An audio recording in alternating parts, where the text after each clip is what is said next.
Boa noite. Começamos agora mais uma grande entrevista aqui no nosso podcast e agradecemos você que curte, compartilha e que divulga nosso conteúdo.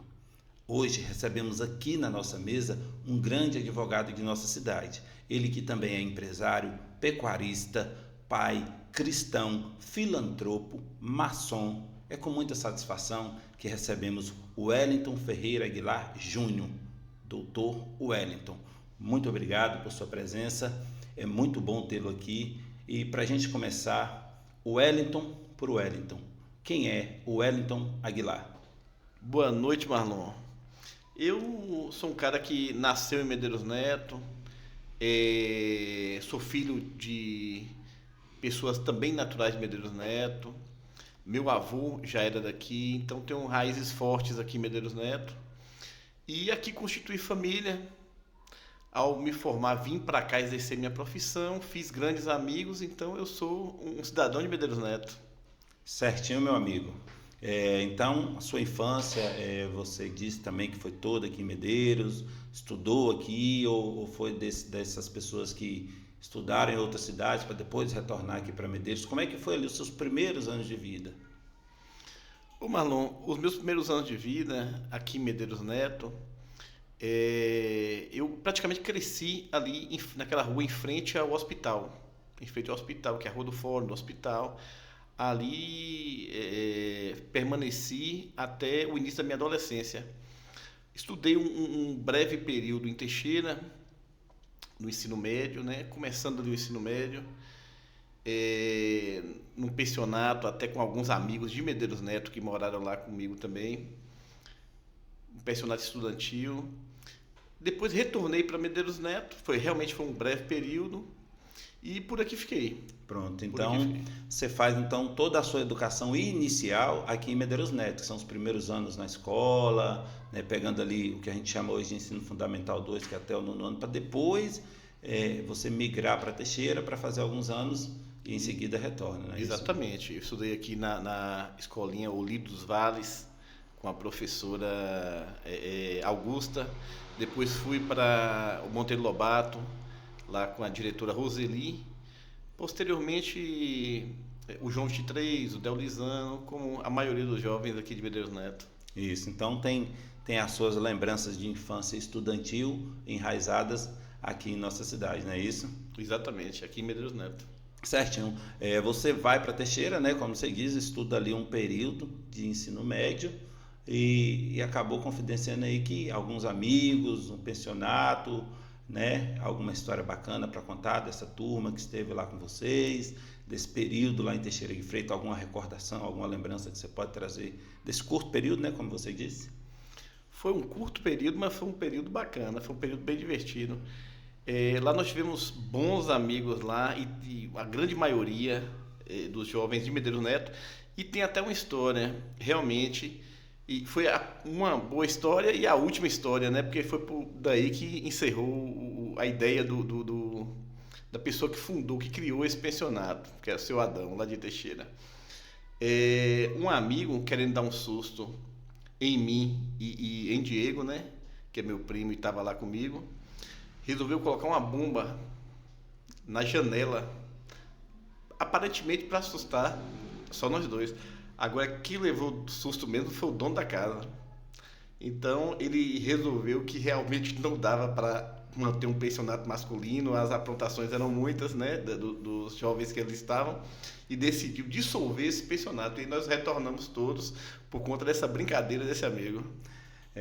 Nesse caso ele errou a janela ou não? Ele acertou a janela e o dono do pensionato é que acabou assustando além do que deveria. Ele foi dar o susto na galera, né? Foi dar o susto nos jovens.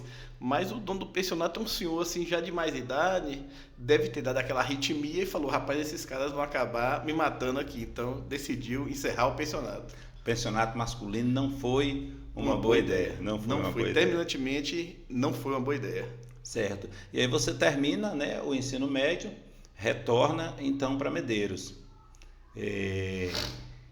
O que aconteceu que de fato você já não seguiu então para a universidade? Porque se você já está morando em Teixeira por conta do ensino médio, presume-se que a partir dali você já tentaria continuar ali também, né, para universidade, para fazer uma faculdade. Então você retorna. O que foi que aconteceu para que você retornasse? Ali num determinado momento, quando eu estava ali próximo dos 18 anos de idade, eu tive uma oportunidade de montar uma compra de cacau. Essa região aqui de Birajá, Itaém, Prata, Vereda, era uma região que produzia muito cacau. E meu pai, inclusive, era um produtor. Então a compra era muito vantajosa, dava um bom retorno, um bom faturamento.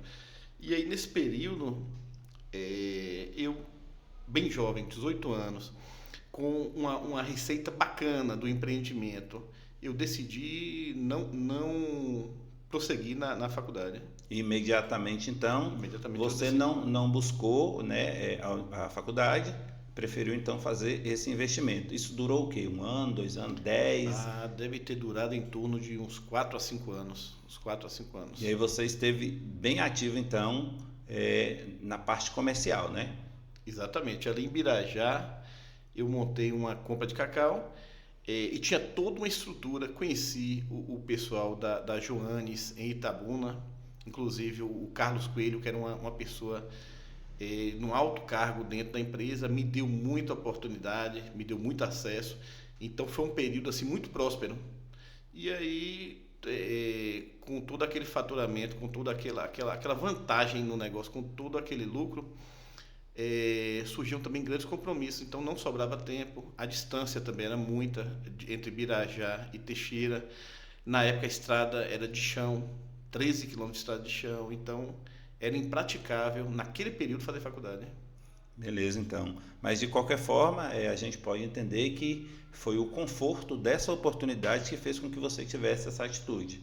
Porque num outro cenário, talvez, o que você faria seria buscar o ensino superior imediatamente. Exatamente, o conforto assim do sucesso do empreendimento acabou meio que me impedindo de prosseguir. Certinho. Como você disse, ficou nesse tempo de entre 4 e 5 anos ativamente com o cacau. Mas e aí? Foram só 4 ou 5 anos por quê? Uma escolha pessoal, não, a partir de agora eu vou migrar. Aconteceu alguma coisa com o produto que acabou ficando inviável a aposta no produto? O que que deu, o que que aconteceu para que você encerrasse esse ciclo com o cacau? Marlon, aconteceu a coisa que eu menos esperava que pudesse acontecer naquela época. Tem uma doença do cacau, do cacaueiro, que ela praticamente elimina a produção, reduz demais a produção e, consequentemente, acaba com assim, a margem de faturamento do produtor. Traz realmente prejuízo. E aí, a vassoura de bruxa, ela já tinha chegado na região de Itabuna, de Itamaraju há muitos anos, mas em Birajá ainda não tinha afetado as lavouras, né? Não tinha registro lá em Birajá. De repente chegou, e aí a produção caiu para metade, depois para um terço da produção, chegou a quase zerar a produção. Então, uma coisa que era muito próspera, dava um lucro muito bom, começou a dar prejuízo. Então, eu resolvi encerrar as operações de compra de cacau antes de realmente ficar devendo, porque o caminho de uma empresa que começa a dar prejuízo era realmente passar a dever. E aí eu encerrei antes para não ter esse tipo de problema. Então, antes que gerasse algum prejuízo ou até essa dificuldade de acertar com o fornecedor, aí você preferiu então encerrar as atividades. E aí você então provavelmente busca um outro passo na sua vida. Fechou o ciclo com o cacau. E qual foi o próximo passo a partir de então? Olha, no ano de 2009 foi o ano que eu decidi encerrar a atividade de cacau. Aí, assim, o fazer direito sempre foi um sonho para mim desde criança. Eu deixei de fazer direito por conta de uma outra oportunidade, né? Mas devido à crise que veio no cacau e no comércio, eu peguei, encerrei a atividade e já fiz meu vestibular, se eu não me engano, em novembro, dezembro do mesmo ano. Eu estava decidido. Já que não deu mais para continuar com o comércio, fui fazer faculdade. E aí fiz o vestibular e ingressei diretamente na faculdade do mesmo ano. Muito bem. você entra, então, como você disse, para fazer o direito, e aí fica uma curiosidade. Você vem de uma família de pecuaristas, seu avô, seu pai, e o que motivou que você buscasse o direito? Porque seria talvez uma rota de fuga, continuar, né, como pecuarista, já pegando essa experiência trazida pela família. Mas o que te motivou? Não, eu quero fazer direito. Era uma coisa que você já tinha em você? Tinha, desde criança, eu sempre admirei a figura do advogado pela capacidade de resolver problemas, pela capacidade de buscar soluções. Então, eu sempre pensei sobre isso, sempre quis fazer, posterguei um período, depois eu fiz faculdade e me realizei. Realmente escolhi o curso que eu sou apaixonado. Muito bem. Você fecha o ciclo com o Cacau e você disse, não, fechei para não entrar no débito, porque realmente ficou insustentável. Mas você começa o curso de Direito. Foi tranquilo financeiramente? Foi um momento que realmente falou assim, não, eu vou estudar agora, porque também já está de boa financeiramente, então eu vou assumir esse compromisso? Ou não, você teve que encarar mesmo da forma que você tinha financeiramente para encarar?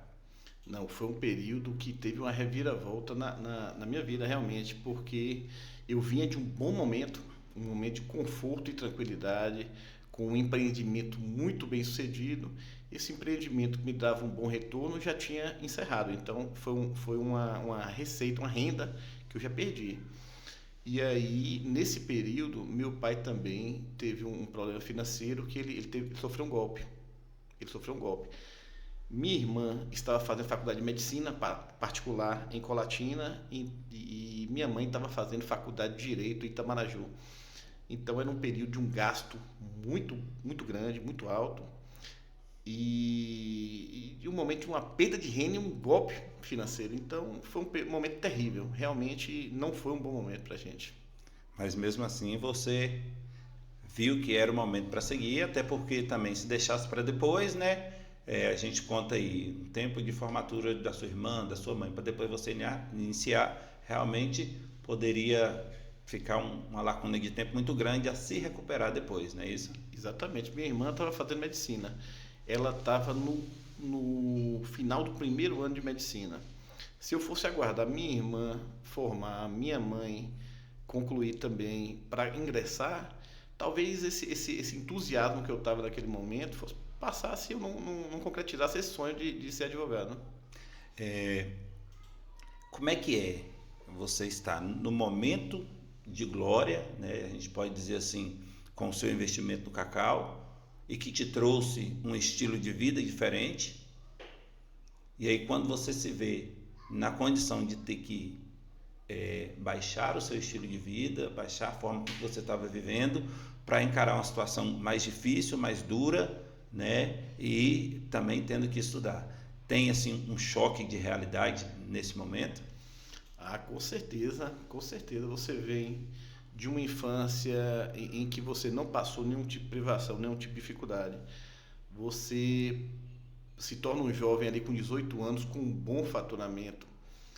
Então, de repente, você se vê numa situação em que não tem o dinheiro para pagar uma mensalidade de uma faculdade, que tem que ficar pegando dinheiro emprestado com as pessoas para poder completar, inclusive a faculdade da minha irmã. Várias vezes eu peguei dinheiro, troquei cheque, troquei alguma coisa para poder pagar a faculdade dela. Então, foi um momento difícil, eu não esperava passar por isso, mas me trouxe muita experiência. Me trouxe muita experiência. Muito bem. Foi um momento assim repentino, algo que não chegou, durou ali um ano e meio, ou não? Ou foi realmente um período muito árduo de bastante tempo que você teve que ir se aprimorando à necessidade? Olha, foi bastante tempo. Foi bastante tempo. Deve ter perdurado aí por pelo menos 8 anos. Pelo menos 8 anos. Qual a maior dificuldade que você encontrou quando você compara a sua faculdade com o momento financeiro então que você estava vivendo? Você precisou usar algum gatilho específico para se manter estudando? Qual foi ali a maior dificuldade que você encontrou, Júnior? Olha, a maior dificuldade, o maior desafio foi conseguir permanecer realmente estudando naquele momento. A pessoa não fica bem, não fica bem. Nós resolvemos priorizar a faculdade da minha irmã. Era uma faculdade muito cara, que é a faculdade de medicina, então só a mensalidade era em torno de R$ 10.000. Ainda tinha outras despesas, né? Como moradia, alimentação, transporte. Então, a prioridade naquele momento, nós estabelecemos que seria a faculdade dela. E aí, a minha, eu fui levando do jeito que dava, renegociando e conduzindo da forma como eu pude. Por várias vezes, eu duvidei que seria possível concluir. Não pelas notas, mas pela questão do pagamento mesmo. E aí, a faculdade se comporta como? Porque sim, vai renegociando, você renegocia aqui, daqui a pouco precisa renegociar o que já tinha sido renegociado. Como é que você se viu? A faculdade em algum momento apertou o cerco para você e você precisou de um escape diferente para você continuar estudando? Olha, aconteceu uma coisa naquela época que foi uma coisa bem estranha, que eu acredito que foi assim decisivo para que eu conseguisse concluir. Isso aí pode dizer até que foi Deus que ajudou mesmo para conseguir concluir a faculdade, porque a faculdade foi adquirida por um grupo educacional, um grupo maior. Nesse momento, as minhas notas desapareceram quando saiu do sistema antigo para o novo. Isso eu devia estar no quarto período, quinto período, por aí. E aí, posteriormente, eu tentando resolver essa questão das minhas notas que tinham desaparecido do sistema, a faculdade novamente incorporou a um outro grupo educacional ainda maior. E novamente mudou o sistema de formação da faculdade. E nisso as notas realmente não estavam aparecendo, mas eu guardava todas as provas que eu fazia, todos os trabalhos apresentados, inclusive com as notas que os professores davam. E aí, num momento, eu questionando a minha coordenadora do curso de Direito, ela me sugeriu que eu largasse essa briga para lá, de tentar recuperar minhas notas, que ela me retornaria alguns semestres e resolveria para todo mundo. Eu não aceitei porque eu tinha cursado já, se eu não me engano, até o 8º período, consegui uma decisão judicial para que eu me rematriculasse, porque até então eu não estava conseguindo me rematricular, não pelo pagamento, mas pela ausência das notas. Então, com isso gerou um subterfúgio em que eu consegui estudar o 8º, o 9º, o 10º período. E aí, num acordo judicial que eu fiz com a faculdade se comprometeu de fornecer as minhas notas até o final, assim, até em torno de 2 meses, já era quase concluindo o curso. Eu até duvidei que eles conseguiriam, mas eles conseguiram e realmente entregaram as minhas notas. Eu formei. Isso gerou uma dívida com a faculdade, porque eu saí, ainda ficou esse espaço, mas eu comecei a trabalhar logo em seguida. E aí fiz uma proposta, a faculdade aceitou, parcelei e paguei paguei a minha faculdade já trabalhando, não paguei durante o curso. Certinho, então você chega ao momento de precisar acionar a justiça para poder continuar estudando, porque senão você teria que ou aceitar a proposta, né, da faculdade de retornar ao 6º período, e aí um ano perdido, né, período ali com 6 meses, né, um ano e um pouquinho, e aí, mas aí você aciona a justiça. De onde vem essa informação? Porque até então é um estudante de direito, né?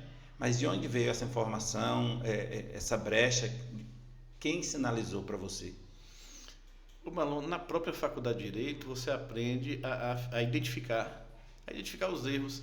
Se fosse para questionar a mensalidade, o erro seria meu. Mas era para questionar as minhas notas que estavam sobre a tutela deles.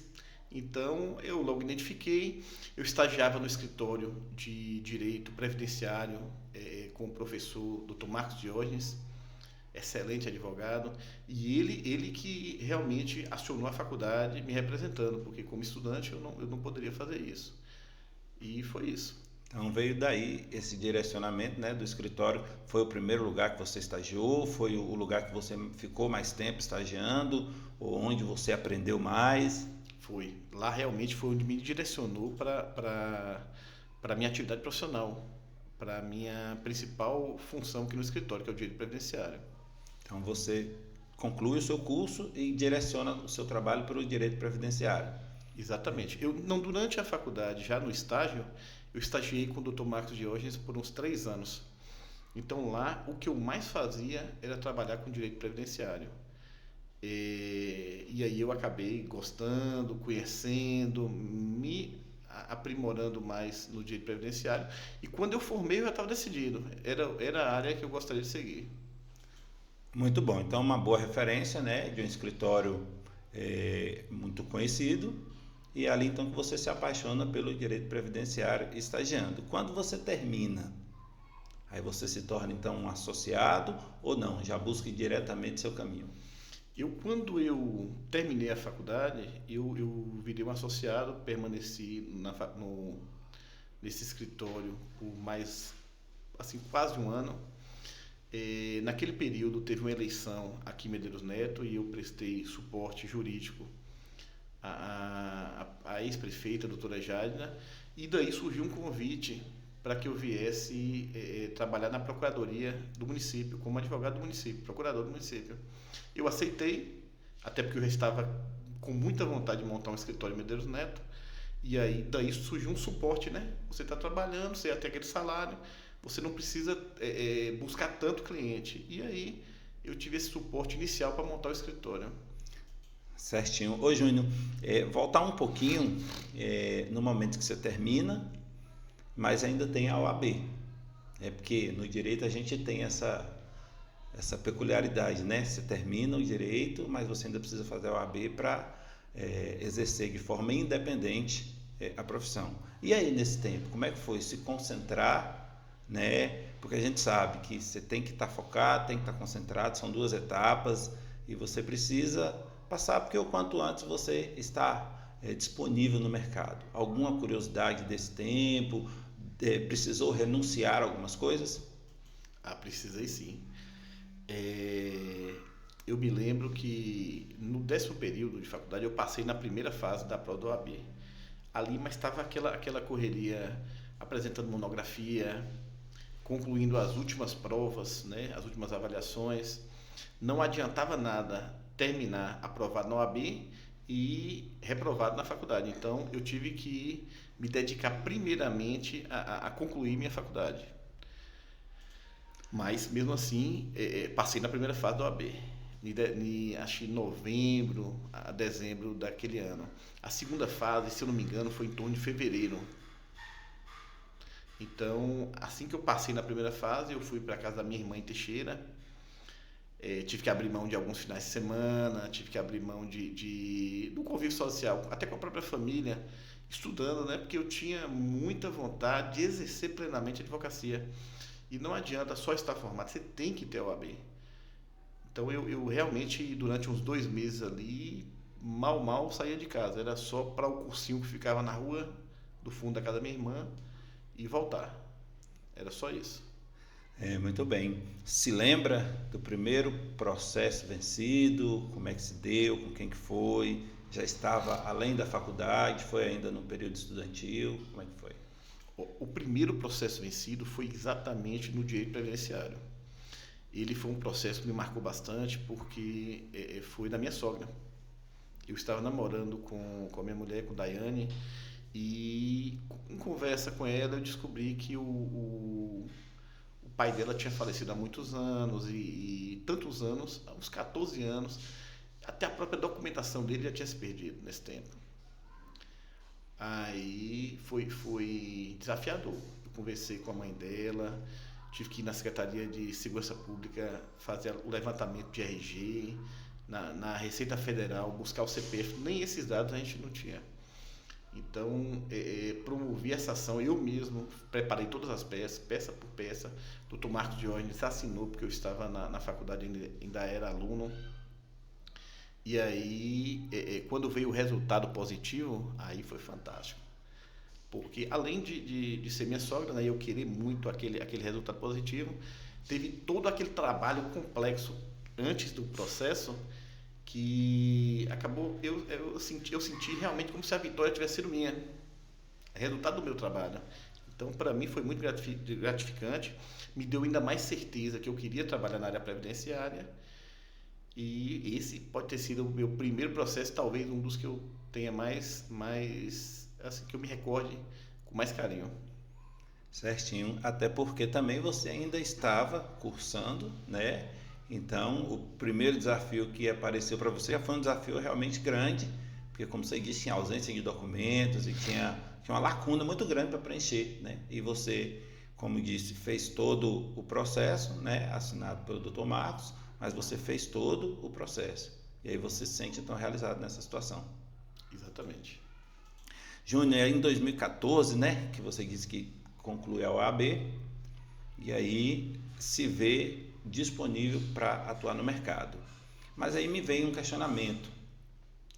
Também por conta da sua família ter um lastro muito grande na política, né? A gente conhece o seu avô, Queiroba, né? Que hoje não está mais entre nós, mas foi um cara que marcou a história política de Medeiros Neto.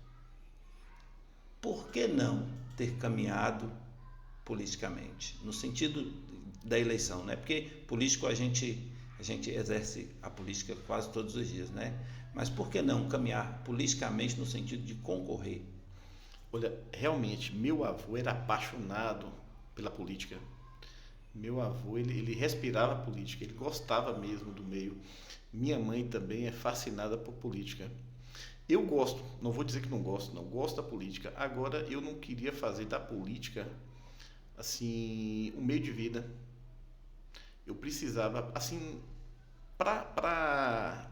gosto de ir lá acompanhar, votar. Agora, para me candidatar sem ter base financeira, sem ter o meu trabalho, o meu rendimento e sem formar o meu patrimônio, eu não faria. Isso eu não faria, não. Porque o dia que eu saísse da política, eu não teria para onde ir. Não teria para onde retornar, para que trabalho retornar. Certinho. Então, é como se a polícia trouxesse um engano no sentido de você ter uma condição de vida antes de chegar. Aí, quando você chega, você muda, porque automaticamente, né, você é um político, aí você tem um carro, que é um salário diferente, né, talvez melhor do que o que você já tinha. E aí, quando termina, você tem que retornar para aquela condição que você estava antes. Então, nesse sentido que você disse que para você não pode ser um meio de vida.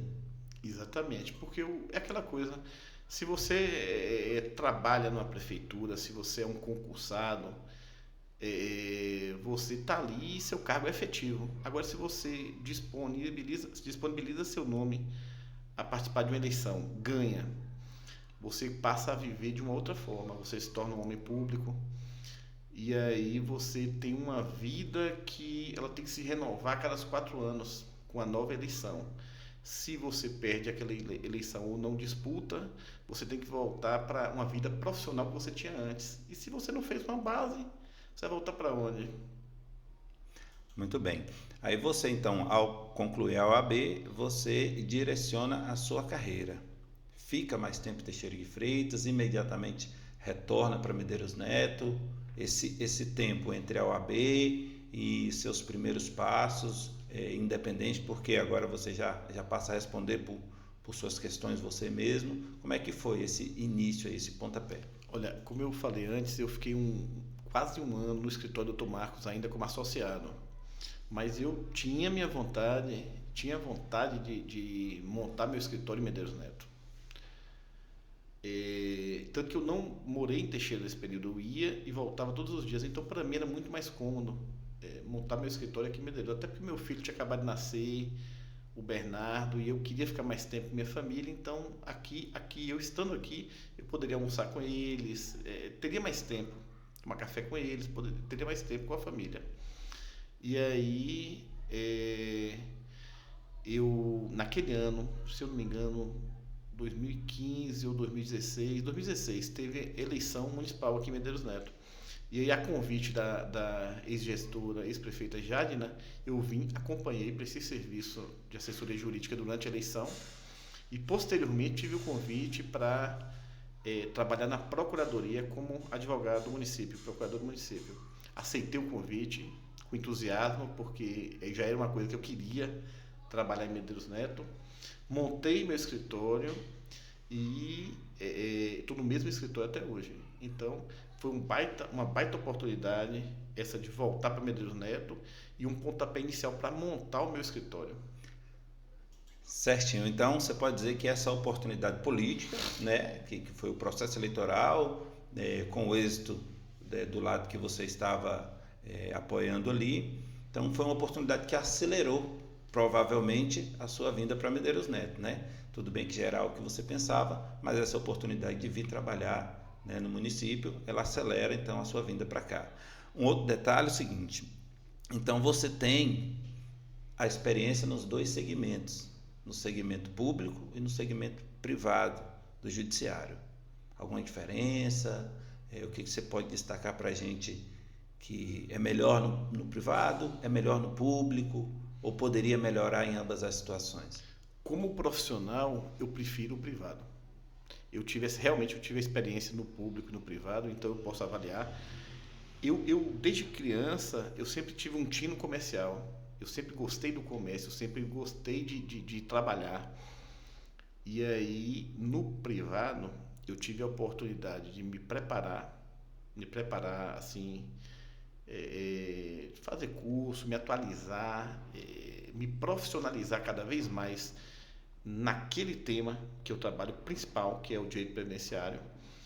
Ali você se torna uma referência, o resultado dos seus trabalhos ao longo do tempo, né? Você consegue um benefício para uma pessoa de uma família, ela passa aquela informação para todos da família, você passa a virar o advogado da família.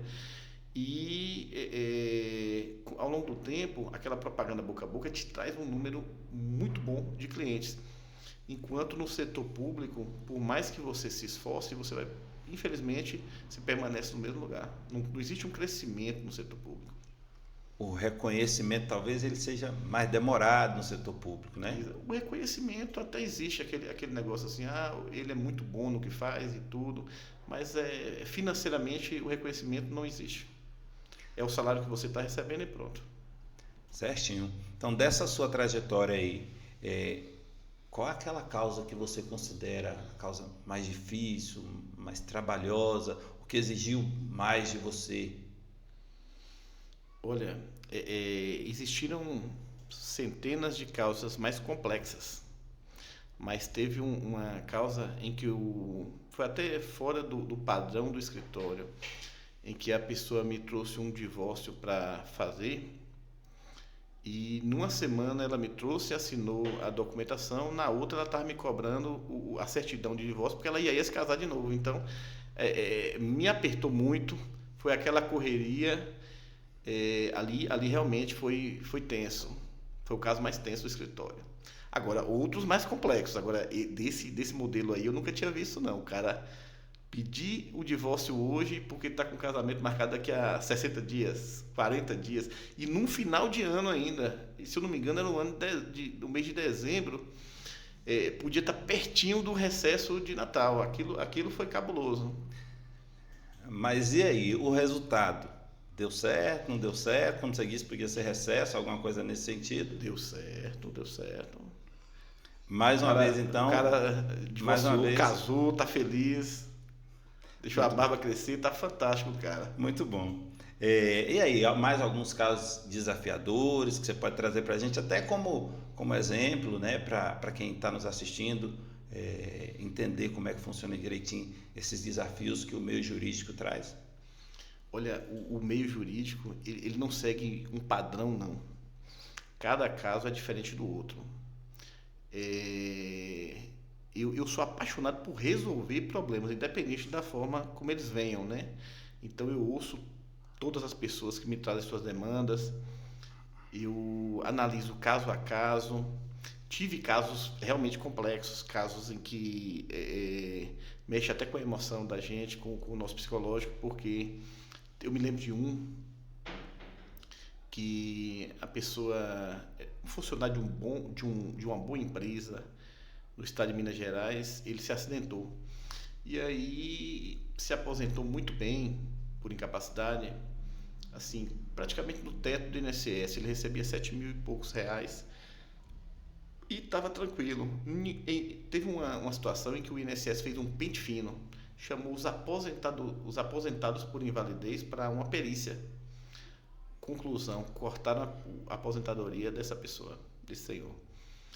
Ele me procurou, o processo dele teve uma intercorrência porque foi um acidente de trabalho, saiu da Justiça Federal para a Justiça Estadual.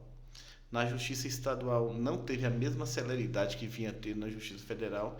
Nesse período ele me relatou problemas aí de natureza terrível. Assim, perda de casa que estava alugada, perda de plano de saúde, perda de veículo e problema até balança a estrutura familiar. Então, ele estava num ponto que eu vi que poderia progredir para uma situação até mais grave. Graças a Deus, conseguimos aí adiantar esse processo dele o máximo, né? O juiz teve que ter até paciência comigo porque eu fui muito insistente e conseguimos restabelecer esse benefício dele. Conseguimos aumentar ele em 25%, porque o perito constatou a necessidade de auxílio de terceiros, né? Ele recebe hoje um benefício superior ao teto. Me ligou, estava feliz. Tudo que ele passou de ruim na vida dele ficou no passado. Hoje ele está muito bem, recebe hoje, se eu não me engano, pelo valor, com a majoração em torno de 10 mil. Conseguiu restabelecer aí, receber de retroativo aí da justiça uns 300 mil, então consertou a vida. Esse caso aí me deixou muito tenso, muito preocupado, assim, trabalhei insistentemente nesse processo, mas me trouxe também uma alegria muito grande quando nós conseguimos restabelecer esse benefício. Quando eu vi ele pessoalmente aqui no escritório, chegou aqui já uns 20 anos mais jovem, chegou muito bem. Então me trouxe uma satisfação muito grande esse processo. É interessante então que a colheita do resultado, né, de ser insistente, como você disse, de buscar sempre trazer o melhor para o cliente e buscando sempre a brecha, né, as oportunidades que a lei traz, que o meio jurídico traz.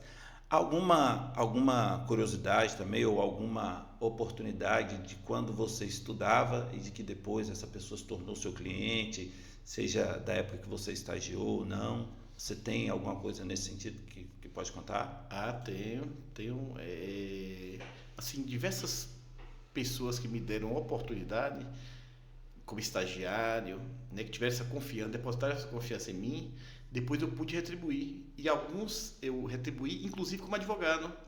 Um deles é meu amigo, Dr. Sander, ex-delegado daqui, me deu a oportunidade, estagiei com ele também, junto com outro estágio, né? Estagiei por em torno de 2 anos com ele, aprendi muito com ele e depois tive a alegria de poder advogar para ele em um caso dele, né? Como advogado dele, do delegado. E isso me trouxe assim uma certeza de que uma pessoa da área jurídica que me viu desenvolvendo como profissional, ter a confiança de me contratar, então realmente aquilo me trouxe uma satisfação gigantesca. Ele é como se ele te dissesse assim, ó, o caminho que você fez, eu estava ali assistindo, foi bem feito. Foi bem feito. Agora eu confio em você, exatamente. Vou te dar uma oportunidade de... A sensação que eu tive foi essa, como se ele tivesse falado, olha, eu vi você desenvolver e você fez o dever de casa certinho. Eu confio em você, pode assinar por mim aqui. Uma realização. Olha, minha maior realização é ter constituído minha família, né? Poder dar a eles a oportunidade que eles têm hoje de educação, de tudo, e ter conseguido auxiliar minha família a dar a volta por cima. Realmente, naquele momento difícil financeiro, nós conseguimos dar a volta por cima e ali eu senti, né, como se eu tivesse tido uma participação importante. Então ali foi uma realização pessoal, sair daquela situação. Um arrependimento. Marlon, eu acho que eu fiz tudo que eu devia ter feito, eu não tenho um arrependimento assim em mente agora não. Você falou um pouquinho, né, sobre a família, sobre a estrutura familiar. Conta um pouquinho aí como é a sua estrutura familiar. Você falou algumas vezes o nome da sua esposa, fala sobre sua esposa, sobre seus filhos. Fale um pouquinho então sobre a sua estrutura familiar, como que ela é. Eu sou pai de 3 filhos, o mais velho é João Gabriel, ele já está fazendo até faculdade de Direito, inclusive. Tem o Bernardo, tem 10 anos, tem a Maria, que é uma figura, está com 5 anos, é minha bailarina. Minha mulher, Daiane, ela é fisioterapeuta. Inclusive, quando eu estava terminando minha jornada na faculdade, ela estava começando a dela. Então, eu ainda acompanhei ela bastante na faculdade ainda. Hoje ela tem uma clínica de fisioterapia chamada Reabilitar na Praça da Bíblia. É uma pessoa fantástica, é a mãe dos meus filhos. Tem o meu pai, que é um cara assim humano, um cara bacana, uma pessoa assim excelente, excelente como ser humano. Tenho a minha mãe, que foi uma base forte na minha educação, uma pessoa que foi rígida quando precisou ser rígida e ajudou na formação do meu caráter. Tem meu avô, Queroba, que foi uma figura política, uma figura forte. Eu falo que ele é referência para mim porque ele viveu igual ele quis. Ele viveu igual ele quis. Ele pra gente, ele é uma base, porque ele era um homem muito sério, muito rígido, porém um avô muito amoroso. Então, sempre que ele viajava, ele traz os dois netos mais velhos dele, é o Diego, depois eu. E aí, sempre que ele viajava, ele trazia uma jaqueta para mim, uma jaqueta para Diego.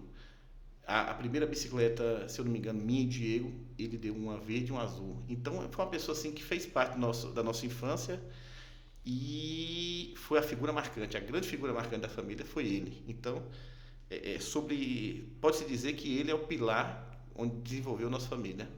Certinho. Para ela não ficar com ciúmes, tem sua irmã, né? Eu vou te ajudar aqui, tem sua irmã, Carol, Tem né? minha irmã Carol, tem meu irmão João Pedro, tem o meu irmão Danilo, que é filho do meu pai, hoje mora em Teixeira, não morava em Itaim, hoje mora em Teixeira, um cara bacana também, minha cunhada Rosália. É uma galera, a família é grande. Muito bom, que bom. Família grande, né? Sempre bom, as reuniões, né? São sempre boas.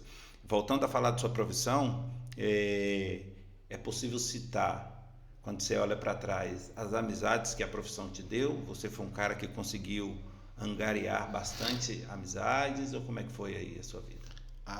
Realmente a faculdade e o trabalho posterior, né? Assim, graças à faculdade e ao meu curso, eu consegui grandes amigos. Um deles é o Dr. Tairone. Ali é um amigo como se fosse um irmão mesmo, uma pessoa que eu confio plenamente.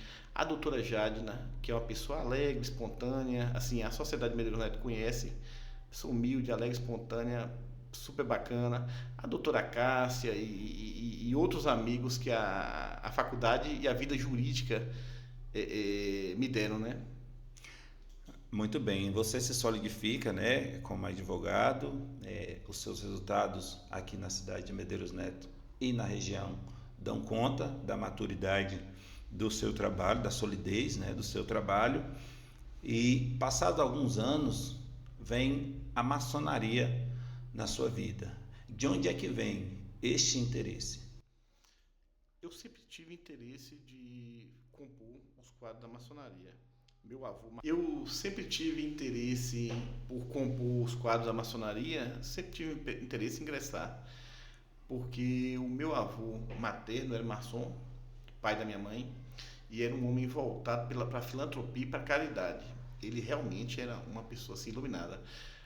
O meu tio, irmão mais velho da minha mãe, também é maçom, lá em Paramirim, no sertão da Bahia. E aí eu ingressei também em uma ordem paramaçônica que é vinculada à maçonaria, que é a Ordem Demolei.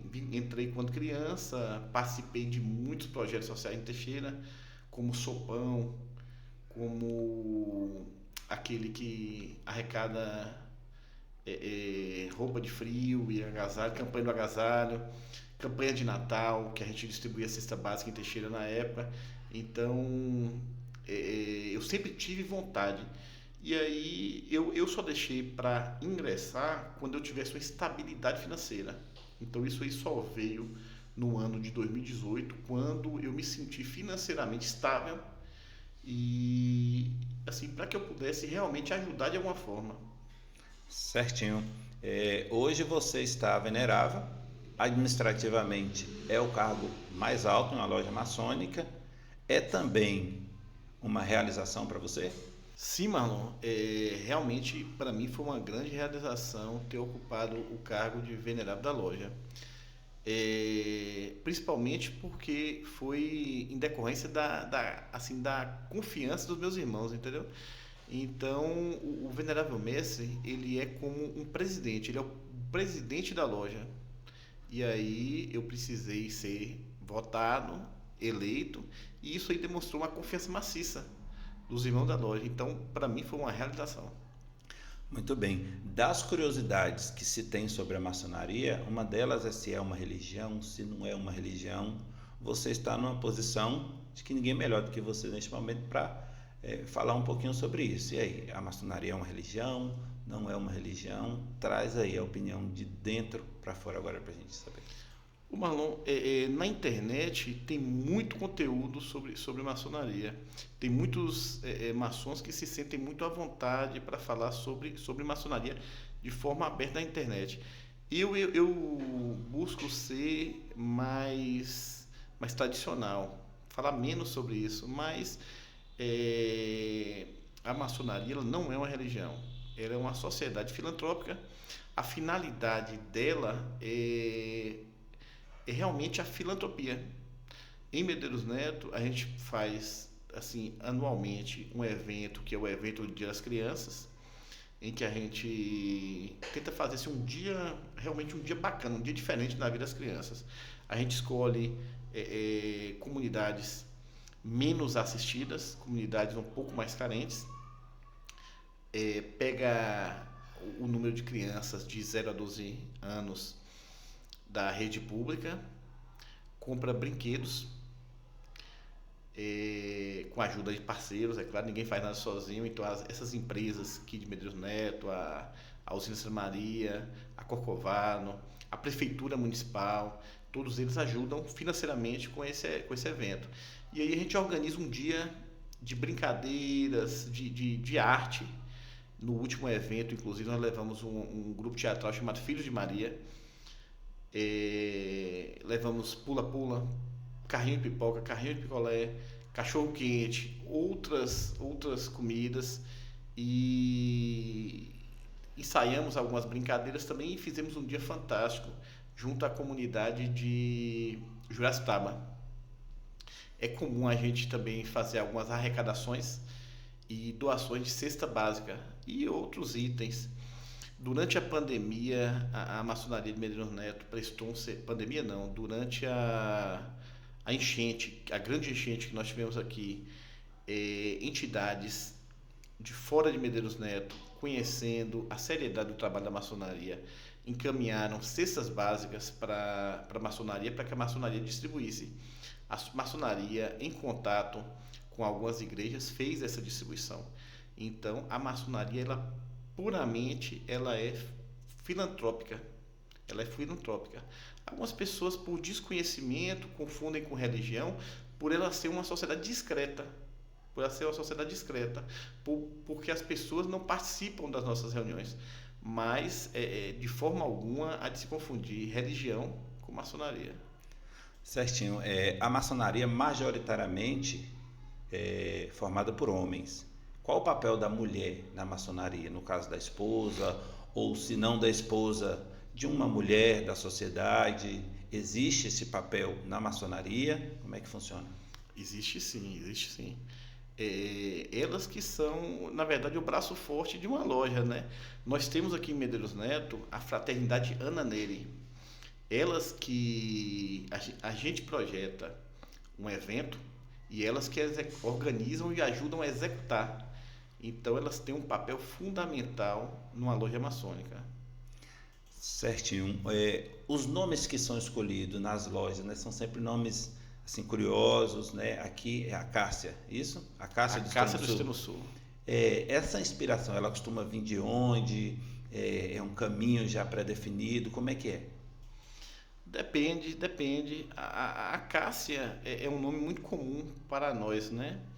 Então, já que a acácia é um nome comum e ligado à maçonaria, e nós estamos no extremo sul da Bahia, formou-se o nome acácia do extremo sul. Em montanha, por exemplo, Espírito Santo, existe a Sermão da Montanha. Então, isso é muito particular, depende muito da cidade. Tem cidade que a loja toma praticamente o nome da cidade, como o caso de Montanha, Sermão da Montanha. Certinho, Júnior. Voltando um pouquinho, então, à sua profissão de fato, né? Que é o direito.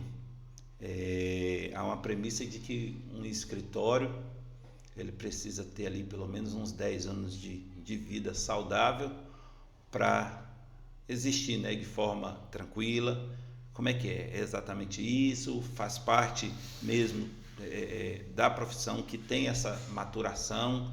Quantos anos tem o seu escritório? Você já está nesse período? Marlon, isso aí é fato. O escritório ele precisa ter um tempo para amadurecer. Tanto que o advogado, quando passa na OAB, ele é considerado um jovem advogado. Ele paga, eu acho que metade da anuidade da OAB. Então, se entende que ele não tem ainda um suporte financeiro oriundo da profissão. Então, ele até o quinto ano ele é considerado jovem advogado, né? Ele ainda depende de apoio da própria instituição. Depois que você vai adquirindo experiência, você vai fazendo um nome na sua cidade, onde você trabalha, você vai mostrando o resultado para a sociedade. À medida que isso vai acontecendo, seu escritório vai ficando mais conhecido, você vai virando um advogado mais respeitado e você começa a não mais ter que fazer aquela captação, você ir atrás do cliente. O cliente começa a vir atrás de você, porque ele já viu o resultado de um vizinho que tinha um processo com você, de um amigo, de um pai, de uma mãe, de um irmão. Então, o seu escritório passa a ser uma referência. E eu atribuo isso aí assim, eu acredito que um tempo suficiente para o escritório ficar saudável e que tenha uma receita decorrente, mensal, constante, seria em torno de 10 anos. Meu escritório está mais ou menos com isso aí. Ele foi fundado em 2015 e nós estamos em 2025. Então, no final do ano, ele está fazendo aí 10 anos. Então, tá alcançando com louvor aí a saúde do escritório, não é nem sobre saúde financeira, né? É a saúde mesmo do escritório que está equilibrado, né? Porque acontece, né? Um mês é um pouco diferente do outro e eles vão se equivalendo. Exatamente. Um mês, isso é complicadíssimo para o advogado no começo da profissão, porque você entra com ação gigante, você ganha um valor que daria para você viver um ano em um processo, que sai às vezes com 3 meses, e depois você fica mais 15 meses sem um grande honorário. Então, e às vezes você gastou aquele dinheiro como se fosse aparecer um outro processo pagando a mesma coisa no outro mês. Então, o começo da profissão, ele coloca o advogado numa situação que, se ele não tiver educação financeira, ele faz besteira. Ele recebe o dinheiro de um ano em um processo em 3 meses e depois leva mais do que isso para conseguir um outro honorário significativo. Você falou desse início, né? Que pode ser difícil. Como é que foi para você? Porque a gente já ouviu aqui diz que você vem por uma oportunidade. Podemos concluir que essa oportunidade ela te subsidiou, ela te sustentou um pouco financeiramente para que você chegasse, porque você saiu o jovem que estava indo estudar e aí você retorna profissional, né? E você não tem essa referência na família, como dissemos, uma família de pecuaristas. Então você teve que buscar o seu espaço, você mesmo. Como é que foi essa dificuldade do início para você? A sua oportunidade pública realmente foi um suporte financeiro para que você tivesse algum conforto para iniciar ali os seus primeiros anos? Sim, realmente. Essa oportunidade no setor público, ela foi, para mim, foi muito boa, porque foi exatamente o momento que eu precisava de um estímulo para montar o escritório. Montar um escritório você depende não só do dinheiro para comprar computador, tem que ser de uma boa qualidade, mesa, ar-condicionado, tem que ser uma estrutura bacana para receber seu cliente, então você tem que fazer uma recepção. Assim, não é barato para montar, não é barato para manter. Porque aí tem secretária, aí tem as despesas de INSS do funcionário, FGTS, assim, contador, tem um gasto. E se você não está trabalhando, se você não tem uma receita, se você for depender de uma receita que pode aparecer ou não, você está um pouco enrolado, entendeu? Então, esse cargo público que eu exerci, ele veio junto com o salário, e esse salário me possibilitou montar o escritório. Tanto que quando eu saí 4 anos depois, o escritório já estava um pouco mais maduro, com clientes, com alguma receita assim suficiente para manter o escritório e sobrava um recurso bacana. E aí eu já vim por conta de um histórico de assim durante a faculdade de aperto, eu vim com a educação financeira bacana. Assim, quando eu tinha os grandes ganhos, eu não inventava grandes gastos, entendeu? Então, pude passar muito bem esse período de maturação no escritório. Certinho. De tudo que a gente conversou, né, a gente olha para trás agora e vê uma trajetória muito sólida, né, que você construiu, seja no âmbito público, seja no privado.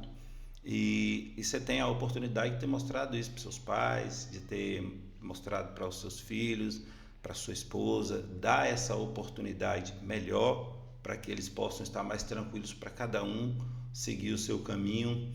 Mas ainda assim, quando você olha para toda essa trajetória, vê as suas conquistas, vê as suas dificuldades, alguém mais precisava ver o seu sucesso? Rapaz, eu assim, se eu pudesse, tinha uma pessoa que eu gostaria que visse, que era o meu avô Queroba. Meu avô Queroba, ele realmente, ele foi uma pessoa que incentivou muito todos nós, né? Todos nós da família. Então, ele, se eu pudesse ter prolongado a vida dele mais alguns anos, não precisava de muitos, não, mas alguns anos ele teria visto tudo isso aí. A família que eu construí, a família que o meu primo Diego construiu, que o meu primo Breno, que a minha irmã Carol, do meu irmão João Pedro, até a minha prima Mona também. Então eu queria assim que ele tivesse tido um pouco mais de vida para ver que todos os netos seguiram caminhos diferentes, construíram famílias sólidas, construíram profissões e assim todo mundo, por incrível que pareça, todo mundo bem sucedido em sua área. Graças a Deus. E era uma pessoa que eu queria que visse isso aí. Meu amigo, obrigado pela emoção que você entregou, né, ao nosso programa. É muito satisfatório ter estado nessa conversa. Você nos ajudou a contar a sua história, o maior especialista da sua vida é você mesmo. Eu costumo repetir isso aqui. Então, muito obrigado mesmo por esse bate-papo. Mas antes de irmos, eu gostaria de saber qual o medo da vida? Dr. Wellington Aguilar, qual o seu medo da vida? Olha, na minha vida, eu acho que eu já fiz assim bastante coisa. Eu já superei o que eu precisava superar, eu cheguei onde eu queria chegar. Assim, não tem nada que possa me dar mais satisfação do que eu já tenho hoje. Com meus filhos, com minha profissão, com minha família, então, meus amigos. Então, assim, se você falar assim, se você virar prefeito, vai mudar alguma coisa na sua vida? Não muda nada. Pode me arrumar mais serviço, agora mudar não muda nada. Onde eu queria chegar, eu já cheguei. Graças a Deus, cheguei jovem. Não que eu tenha adquirido assim tudo que eu quero adquirir, não. Pelo contrário, estou batalhando, estou com saúde, espero chegar muito longe ainda e alcançar mais coisas. Agora, assim, não existe nada que eu valorize mais do que minha família. Então, a única preocupação que eu tenho é de poder proporcionar a meus filhos oportunidade. Então, se você falar assim, um medo é de ir embora antes de deixar eles maduros, deixar eles prontos, entendeu? Então, esse é realmente o meu grande medo. Certinho, meu amigo.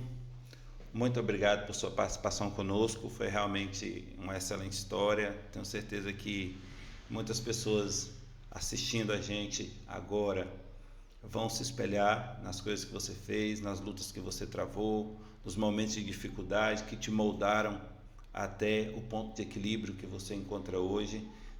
Com certeza estamos entregando um conteúdo muito bacana para eles que estão nos assistindo agora. E a você que nos assistiu até este momento, muito obrigado por sua audiência. Fique conosco em mais oportunidades, porque logo logo teremos muito mais programa para vocês. Curta, comente e compartilhe o nosso conteúdo. Obrigado.